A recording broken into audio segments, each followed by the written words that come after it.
Welcome back to Who Died Today USA channel. In the past few days, we have received somber news about the passing of extraordinary talents. Today's episode is dedicated to honoring their memory. Additionally, we will recap the stars we have recently lost. Before we begin, we kindly ask for your support. If this video or the legacies of these remarkable individuals have touched your life, please consider giving this video a thumbs up as a sign of respect and remembrance. Thank you. Made 72 films. Jeff Donnell made 50 films and played. Today, we celebrate extraordinary individuals who have lit hearts, inspired hearts, and left lasting legacies. Claude Jarman Jr., a shining star of classic Hollywood, etched his name into film history with his poignant performance in The Yearling, 1946. Born on September 27, 1934 in Nashville, Tennessee, Claude was discovered in a fifth-grade classroom and rose to fame playing Jody Baxter, a lonely boy who finds friendship in an orphaned fawn. His heartwarming performance earned him a Juvenile Academy Award, a testament to his remarkable talent. Under the MGM banner, Claude appeared in such timeless films as Rio Grande, 1950, and Intruder in the Dust, 1949, sharing the screen with legends like Gregory Peck and Jane Wyman. Despite his success, he returned to Nashville in 1950 to complete his studies and graduated from Vanderbilt University in 1956. In addition to acting, Claude made a profound impact as director of the San Francisco International Film Festival from 1965 to 1980, championing global cinema and fostering connections between artists and audiences. He also produced a documentary about music promoter Bill Graham and chronicled his extraordinary life in the memoir, My Life and the Final Days of Hollywood, 2018. Claude Jarman Jr. passed away peacefully in his sleep on January 12, 2025, at the age of 90. His legacy lives on, not just as a memory, but as a guiding light, reminding us of the boundless beauty of art and the indomitable spirit of a life well lived.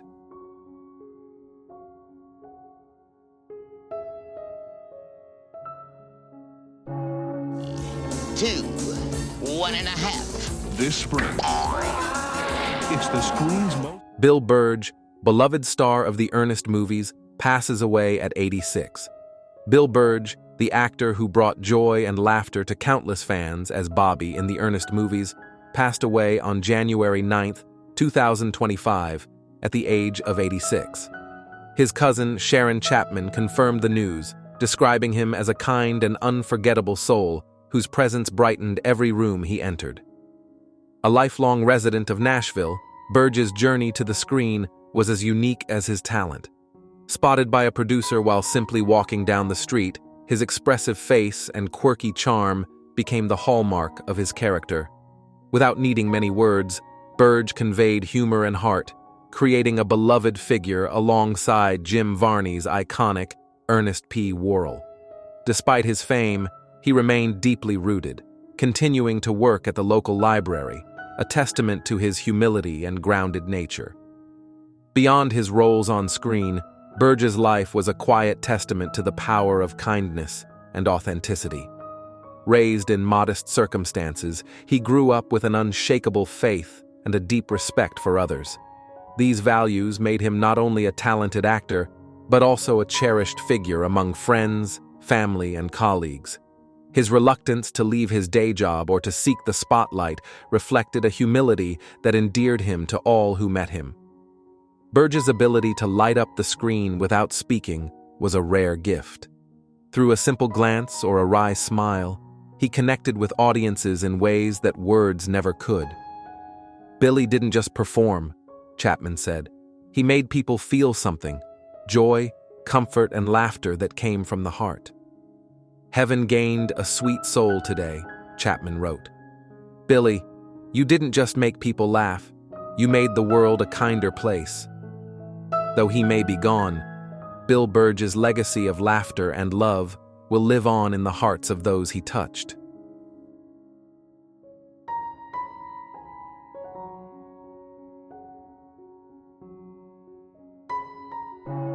The wrestling world is mourning the loss of Richard Harris, best known to fans as Black Bart, who passed away on Thursday morning, January 9th, 2025, at the age of 76. His wife, Linda Harris, announced the heartbreaking news, sharing that her beloved husband had succumbed to stage 4 cancer after a long and courageous fight. "You might know him as Black Bart, but to me, he was my husband Ricky," Linda wrote in an emotional message. "He left us this morning. He was pronounced at 5:26 a.m. He is resting in peace now." Black Bart's wrestling career spanned over 3 decades, during which he earned the respect and admiration of his peers and fans alike. A powerhouse in the ring, Bart held the NWA National Heavyweight Championship under Jim Crockett Promotions and left an indelible mark on the industry with his gritty performances and larger-than-life persona. He also had brief but memorable stints in WWE and WCW during the early 1990s, showcasing his versatility and passion for the sport. Bart's influence extended beyond his achievements as a wrestler. He was a mentor to many, including WWE Hall of Famer John Bradshaw Layfield, JBL, who paid a heartfelt tribute. "Black Bart took me under his wing and taught me how to be a professional wrestler. Bart meant the world to me. I love you, big brother." RIP. Despite battling immense challenges, including his cancer diagnosis in 2023 and the loss of medical insurance for chemotherapy, Bart's fighting spirit remained unbroken. His courage was recognized last year when he received the Cauliflower Alley Club's Courage Award, a testament to his unwavering determination and strength. The wrestling community remembers Black Bart not only for his in-ring prowess, but also for the humor, kindness, and resilience he brought to every aspect of his life. Rest in peace, Black Bart. Your legacy will live on in the hearts of those you inspired.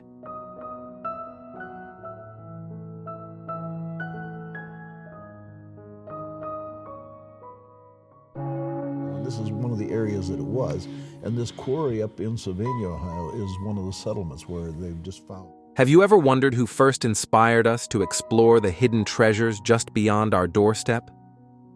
For countless Ohioans, that person was Neil Zurcher, the beloved Cleveland TV personality and creator of the iconic one-tank trips.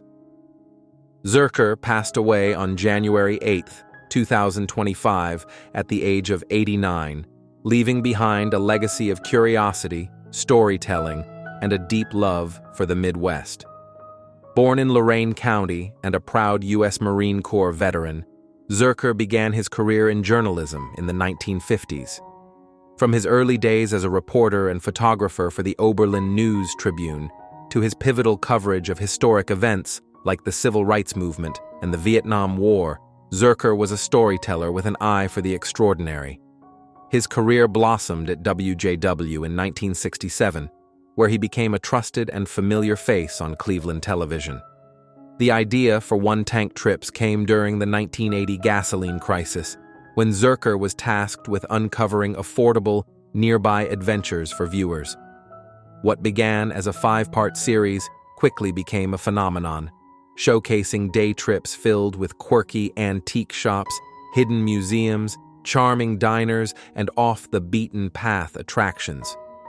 Driving his cherished 1959 Nash Metropolitan convertible, Zurcher brought these destinations to life with his signature warmth and humor.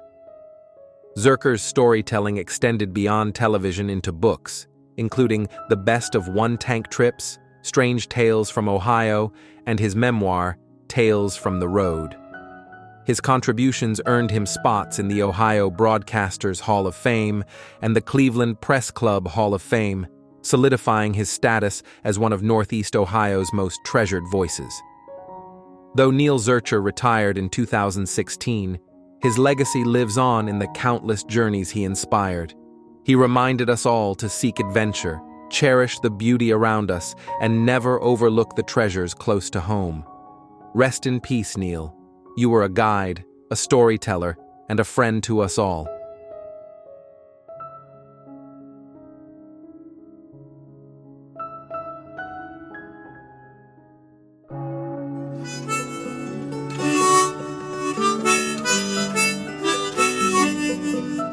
The mark Ed Askew left behind is not just in his remarkable achievements, but in the way he inspired others through his music and art.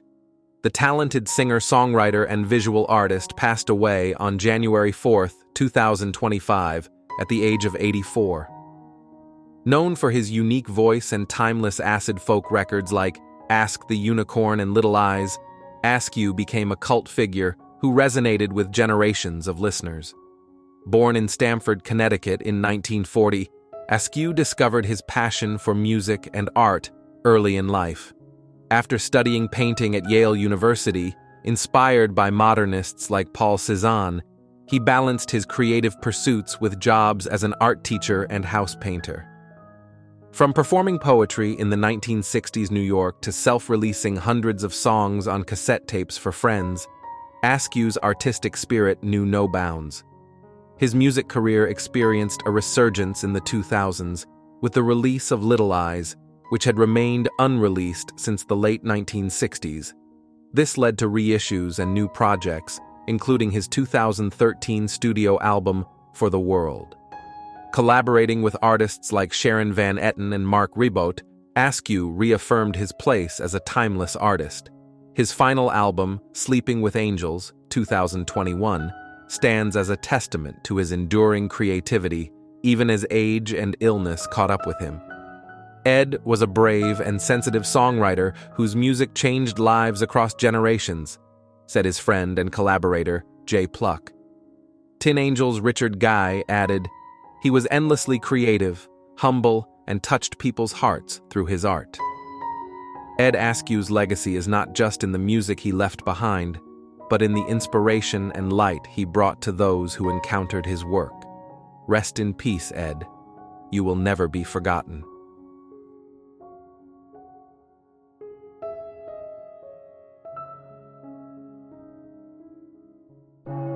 Harvey Ladman, the talented and versatile television director whose work brought life to iconic series such as The Waltons and Matlock, passed away on January 3, 2025, at the age of 82 after a courageous battle with cancer. Known for his masterful storytelling and dedication to his craft, Ladman's contributions to television have left an indelible mark on the industry. Born in Cleveland on February 22, 1942, Ladman initially pursued electrical engineering before following his passion for the arts. After earning a degree in cinema from USC in 1964, he began his Hollywood career as an assistant director on films like Airport and Slaughterhouse-Five.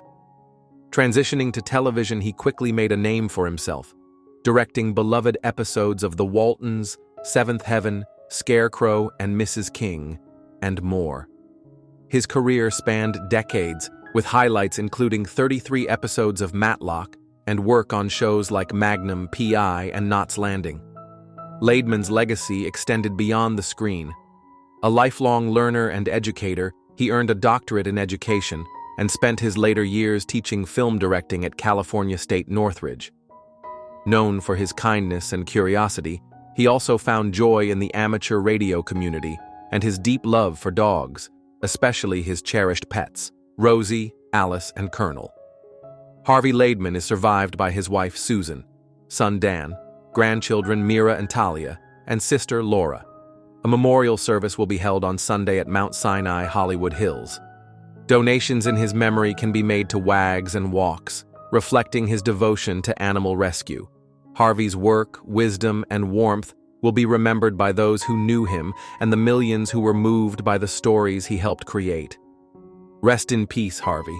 You will always be a guiding light in television and beyond.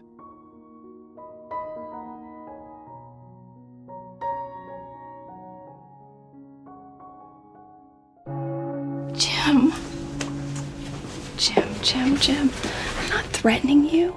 Breaking news. Jenna Fisher, a story of heart, humor, and resilience. Where is Pam from The Office now? Jenna Fisher, a name that instantly evokes warmth, laughter, and a sense of connection, has captivated audiences worldwide through her unforgettable portrayal of Pam Beesly in The Office. As the soft-spoken yet quietly determined receptionist, Jenna brought a depth of humanity to the role that resonated with viewers and made Pam one of television's most beloved characters. But behind the character lies a woman whose journey is as inspiring as the roles she plays. At 50 years old, Jenna Fisher continues to write her story, one marked by resilience, personal growth, and a legacy that extends far beyond the walls of Dunder Mifflin. To understand Jenna's incredible journey, we must look back to her roots. Born Regina Marie Fisher on March 7, 1974, in Fort Wayne, Indiana, and raised in St. Louis, Missouri, Jenna grew up in a loving family, far removed from the Hollywood spotlight. From an early age, she had a natural flair for performing, but acting wasn't always the plan. While studying at Truman State University, Jenna initially pursued a career in education before her passion for the arts steered her toward theater. After earning her degree, she made the leap to Los Angeles with nothing but her dreams and a fierce determination to succeed. Like many aspiring actors, Jenna faced years of rejection and small roles. She took whatever work she could find: commercials, indie films, and even a brief stint in mockumentary-style productions that would later foreshadow her biggest role. Her perseverance paid off in 2005 when she landed the part of Pam Beesly on The Office. The show, a mockumentary sitcom about the everyday antics of office workers, became an unexpected cultural phenomenon. Jenna's portrayal of Pam, with her mix of vulnerability, strength, and subtle humor, earned her widespread acclaim and endeared her to fans across the globe. Her chemistry with John Krasinski, who played Jim Halpert, brought to life one of television's most cherished love stories, making millions root for Pam and Jim with every episode. But life wasn't always as perfect as it appeared on screen. In 2023, Jenna faced one of the toughest challenges of her life when she was diagnosed with triple-positive breast cancer. It was a battle she chose to face privately, sharing the news only with her closest friends and family. Jenna underwent surgery, 12 rounds of chemotherapy, and weeks of radiation, all while maintaining her trademark grace and positivity. Through it all, she leaned on the love of her family and the unwavering support of her office lady's co-host and close friend, Angela Kinsey. In October 2024, Jenna shared the incredible news that she was cancer-free, crediting early detection and the strength of her support system for helping her overcome the disease. Today, Jenna continues to inspire through her work and her story. Though she has stepped back from regular acting roles, her impact remains strong. Through the Office Ladies podcast, she revisits her time on The Office alongside Angela Kinsey, sharing behind-the-scenes stories and insights that delight longtime fans. Jenna has also become a vocal advocate for early cancer detection, using her platform to raise awareness and encourage others to prioritize their health. Her openness about her journey has touched countless lives, proving once again that her influence extends far beyond the screen. Outside of her professional life, Jenna is a devoted mother of two, balancing the joys and challenges of parenthood with her creative pursuits. She often speaks about the importance of family, crediting her husband, Lee Kirk, and their children as her greatest sources of strength and happiness. Her personal life, though private, reflects the same grounded authenticity that fans came to love through her on-screen persona. At 50, Jenna Fisher embodies the resilience and grace of someone who has faced life's challenges head-on and emerged stronger for it. Her story is one of persistence, courage, and the ability to find humor and light even in the darkest moments. From her early days of struggle in Los Angeles to her triumph as Pam Beesly and her personal battles, Jenna's journey is a testament to the power of determination and authenticity. As fans continue to celebrate her work and draw inspiration from her story, Jenna Fisher remains a beacon of hope and humor in an ever-changing world. What does Jenna Fisher mean to you? Has her journey impacted your life in some way?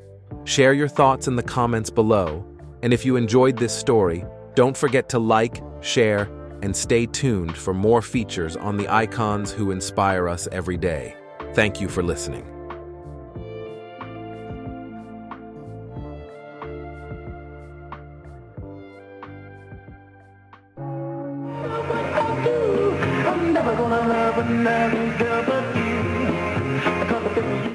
We have lost a soulful voice who defined an era. Brenton Wood, the iconic singer-songwriter best known for his 1967 hit The Oogum Boogum Song, passed away on January 3, 2024, at his home in Moreno Valley, California, at the age of 83. Wood's manager, Manny Gallegos, confirmed his passing, marking the end of a remarkable musical journey that spanned nearly 6 decades. Born Alfred Jesse Smith in Shreveport, Louisiana, Wood grew up in San Pedro, Los Angeles, and found his passion for music while studying at Compton College. A talented singer and pianist, he drew inspiration from legends like Sam Cooke, who memorably covered the classic A Change Is Gonna Come. While his earlier releases garnered only modest attention, the catchy tune of the Oogum Boogum Song propelled him to new heights, peaking at number 19 on the Billboard R&B chart and integrating into pop culture through frequent use in films such as Almost Famous and Don't Worry, Darling. In addition to his chart success, Wood demonstrated his entrepreneurial spirit by founding Prophecy Records in 1972 and later releasing music on his own label, Mr. Wood Records. His artistry has endured, with the Oogum Boogum Song continuing to resonate with new generations, gaining increasing popularity through its inclusion in television shows such as The Umbrella Academy. Brenton's ability to bridge eras through his music proves the enduring power of his soulful melodies and captivating energy. In early 2024, Wood embarked on his final tour, Catch You on the Rebound, named after another of his beloved hits. Although health issues halted the tour in May, his legacy remains intact, a testament to his talent, resilience, and passion. Brenton Wood's music will forever resonate in the hearts of fans around the world.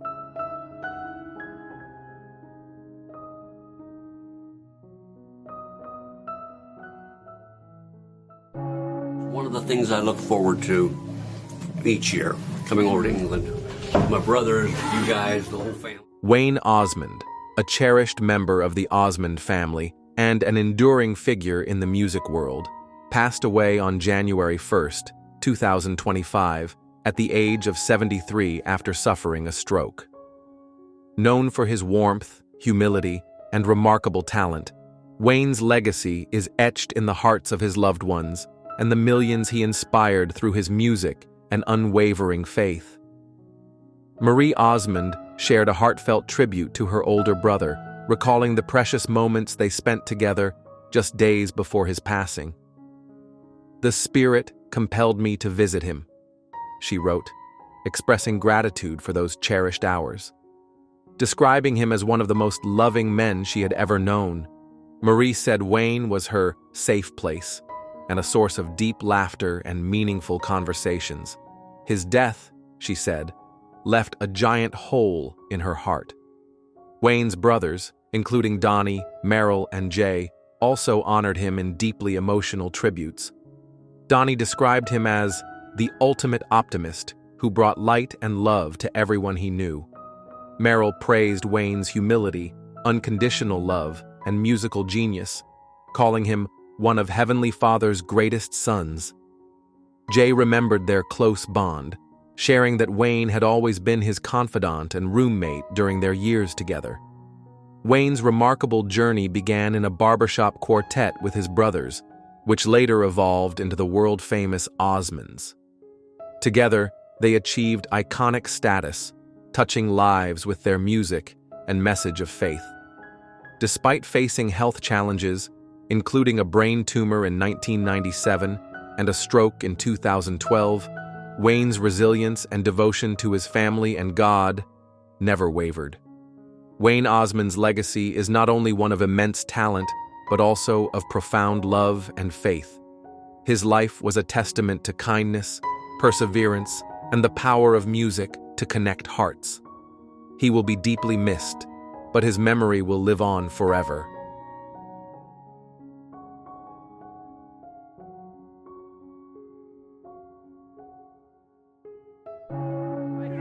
I don't need tights. We can do it right now.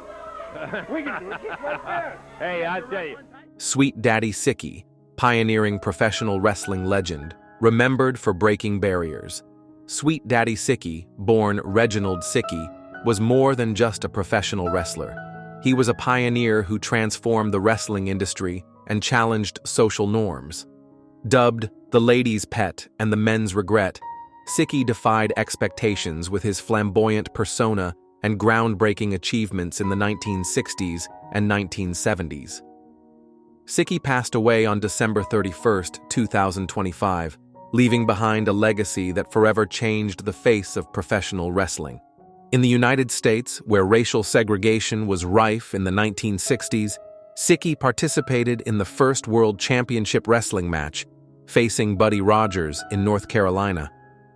Despite threats from the Ku Klux Klan, Sicky refused to back down, demonstrating courage and resilience. However, racism extended beyond the ring. After marrying his white Canadian wife, Anne, Sicky faced dwindling opportunities in the United States and decided to move to Canada.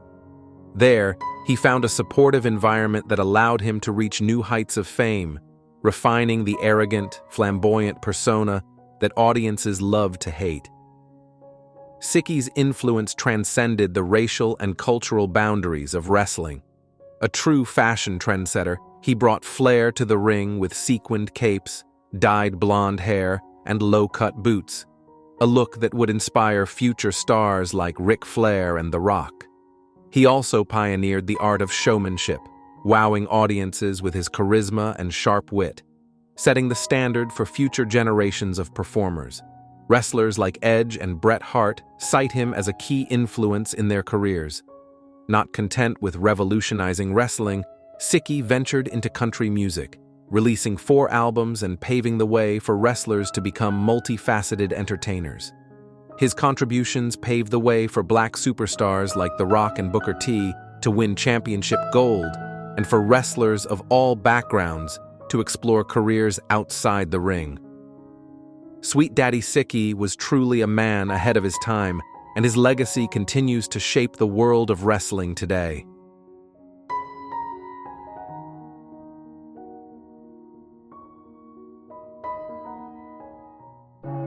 Known for his groundbreaking work on iconic television series, Mike Milligan passed away on December 20th, 2024, at the age of 77.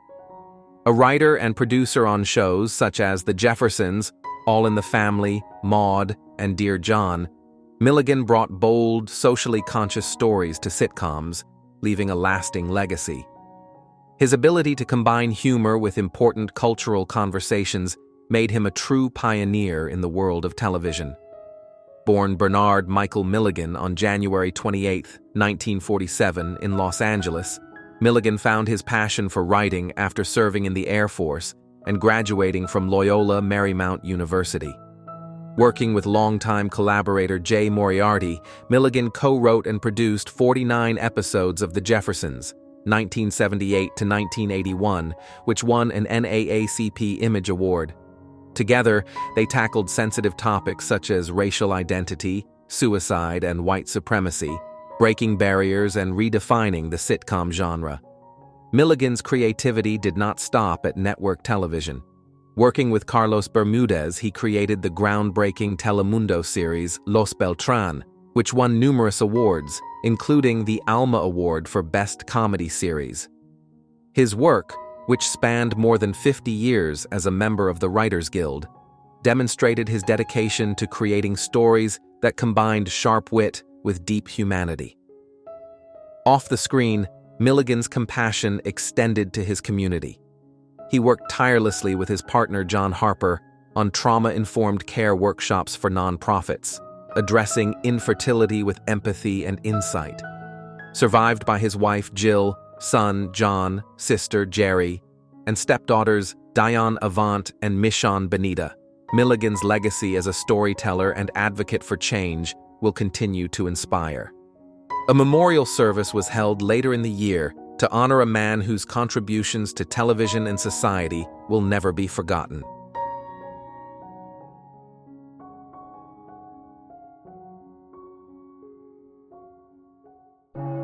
Gene Jennings, a visionary in the world of automotive journalism and a fearless pioneer for women in the industry, passed away on December 16, 2024, at the age of 70.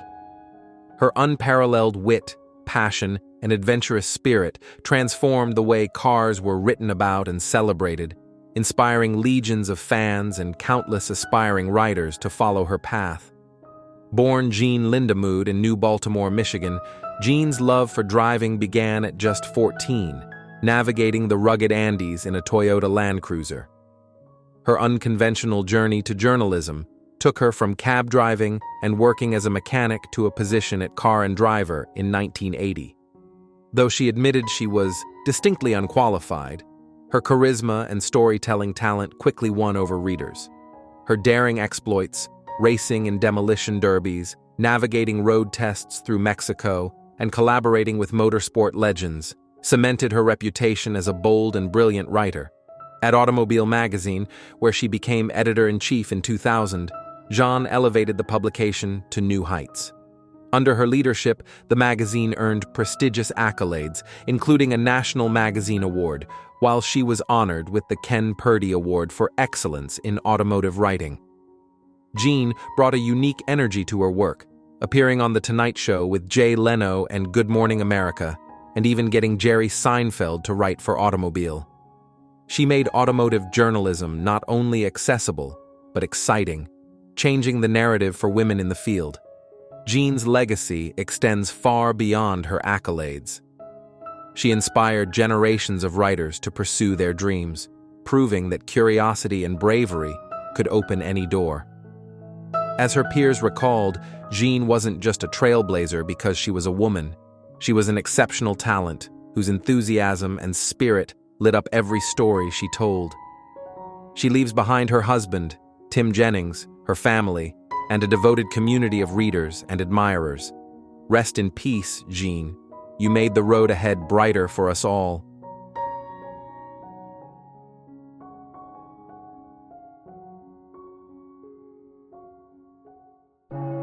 With more than 7 decades of tireless dedication to the art of ballet, Alexandra Zaharias, founder of the Alexandra School of Ballet, passed away on December 15, 2024, at the age of 95.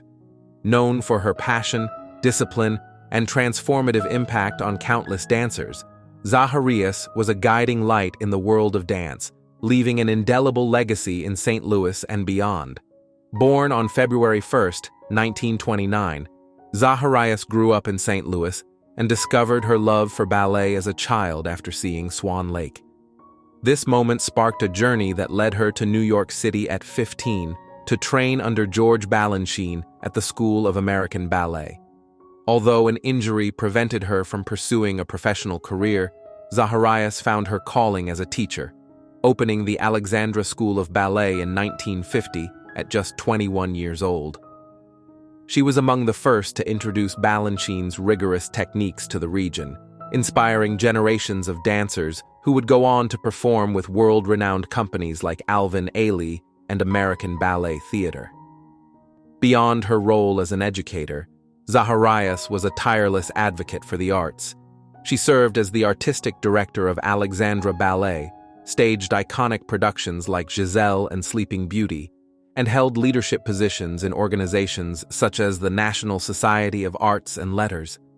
Her efforts earned her numerous accolades, including the Hellenic Spirit Foundation Achievement Award and recognition from the Arts and Education Council. Despite challenges, including the financial strains brought by COVID-19, Zaharias continued to inspire until her retirement in 2022. Zaharias is survived by her son, grandsons, and great-grandson. A celebration of her extraordinary life will be held in the spring. Her influence on the dance world will endure, a testament to her unwavering commitment and love for ballet.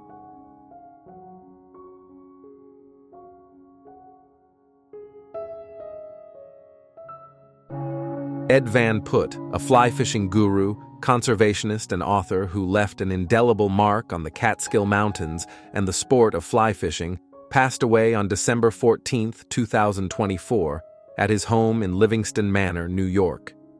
He was 88. A guide to presidents and casual anglers, Van Putt's lifelong passion for fishing was matched only by his commitment to preserving the natural beauty of the rivers he treasured. Born on May 28, 1936, in Paterson, New Jersey, Van Putt discovered his love of fishing at an early age, a passion that was nurtured on outings with his grandfather. In 1962, he began fishing in the Catskills, drawn to the proximity and beauty of the area. Known as the Admiral of Delaware, he mentored the likes of President Jimmy Carter and Sandra Day O'Connor and introduced countless others to the comforts and art of fly fishing. His efforts also extended to environmental activism, ensuring public access to fishing and promoting sustainable water management. Van Putt's legacy includes 5 fishing books, most notably The Beaver Kill, The History of a River and Its People, and a forthcoming title, A Fly Fisher's Revelations. His accomplishments earned him the Ernest F. Tradd Award, the highest honor from the New York State Conservation Department. But it was his humility, wit, and dedication to his craft that left a lasting impression.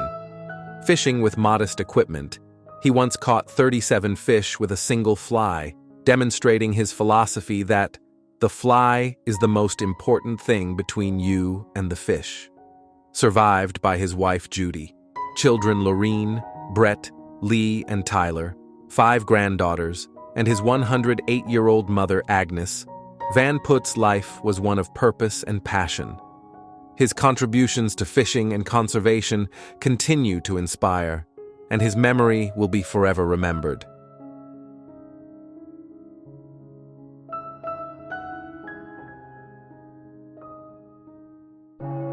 Breaking news: Justin Timberlake. From pop star to cultural icon, the untold story of his life today. Justin Timberlake, the multi-talented artist who once dominated the charts and redefined pop music, has lived a life filled with triumphs, challenges, and reinventions. From his early days as a boy band heartthrob to becoming one of the most influential solo artists of his generation, Justin's journey has been nothing short of extraordinary. But today, at 44 years old, where is Justin Timberlake now? What challenges has he faced, and how has he continued to leave his mark on entertainment? Let's take a look at his incredible life and career. Born on January 31st, 1981, in Memphis, Tennessee, Justin Randall Timberlake grew up in a musical family and showed talent from an early age. As a child, he gained national attention on the all-new Mickey Mouse Club, performing alongside future stars like Britney Spears, Christina Aguilera, and Ryan Gosling. But his real breakthrough came in the late 1990s when he became the lead vocalist of NSYNC. The group's infectious pop hits, including Bye Bye Bye and It's Gonna Be Me, turned them into a global phenomenon, selling millions of albums and cementing Justin as a teenage idol. As NSYNC began to wind down in the early 2000s, Justin made a bold move to pursue a solo career. His debut album, Justified 2002, featuring hits like Cry Me a River and Rock Your Body, showcased his R&B-influenced style and earned him critical acclaim. With his sophomore effort, Future Sex Love Sounds 2006, Justin solidified his status as a pop powerhouse. Tracks like Sexy Back and What Goes Around Comes Around not only topped the charts, but also redefined the sound of contemporary pop music. While his music career flourished, Justin also explored acting. He earned praise for his roles in films like The Social Network, 2010, and Friends with Benefits, 2011. His versatility extended to voice acting, most notably in Trolls, 2016, where he performed the Grammy-winning hit Can't Stop the Feeling. As both an entertainer and businessman, Justin's career seemed unstoppable. But Justin's life has not been without challenges. In 2004, his Super Bowl halftime performance with Janet Jackson became one of the most controversial moments in TV history, with widespread backlash over the infamous wardrobe malfunction. While Janet bore the brunt of the criticism, Justin's handling of the incident was later revisited, leading to discussions about accountability and privilege. More recently, In 2024, he faced personal setbacks when he was arrested for driving under the influence, an incident that briefly derailed his world tour. Justin's personal life has also been under scrutiny. His high-profile relationships, particularly with Britney Spears in the early 2000s, were tabloid fodder. In 2023, Britney's memoir reignited discussions about their breakup, casting a shadow on Justin's public image. However, his marriage to actress Jessica Biel since 2012 has remained a cornerstone of his life. Together, they share 2 children and have weathered rumors and challenges with resilience. Despite these struggles, Justin has continued to evolve as an artist and person. His more recent albums, such as Man of the Woods, 2018, reflect his journey into fatherhood and a deeper connection to his roots.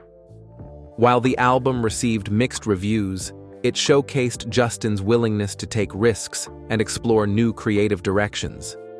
In addition to music, Justin has become an advocate for various causes, including environmental conservation and mental health awareness. He has used his platform to support meaningful initiatives, proving that his influence extends far beyond the entertainment world. So where is Justin Timberlake today?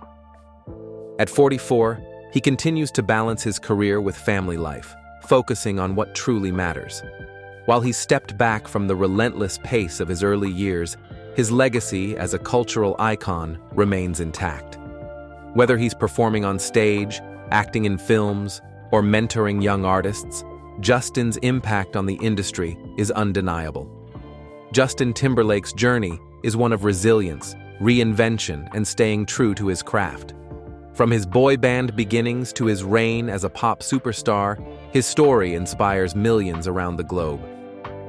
How do you remember Justin Timberlake's incredible career? Did his music or story touch your life in any way? Share your thoughts in the comments below, and let's celebrate the enduring legacy of this entertainment icon. Don't forget to like, subscribe, and join us as we honor the figures who continue to shape our world. Thank you for reading, and stay tuned for more stories of greatness.